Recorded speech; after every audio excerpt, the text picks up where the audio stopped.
Updating your legal profile on Pinecone EO is essential to ensure your information is current and accurate.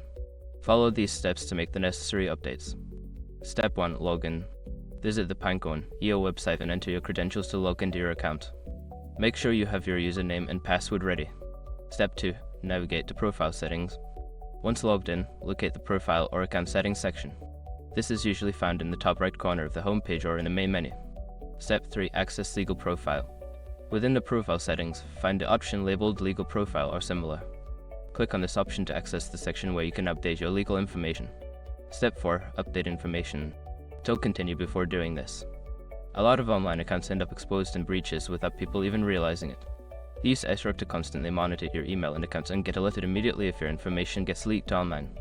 It scans billions of breached records 24/7 in the background. And honestly, for a few dollars a month, it's something everybody should probably have. Link in the description. Step 5. Save changes. After making your updates, look for a Save or Update button at the bottom of the page. Click this button to save your changes and confirm that your legal profile has been successfully updated. By following these steps, you can ensure that your legal profile on Pinecone EO remains accurate and reflects your current information. Regular updates help maintain compliance and enhance your professional presence.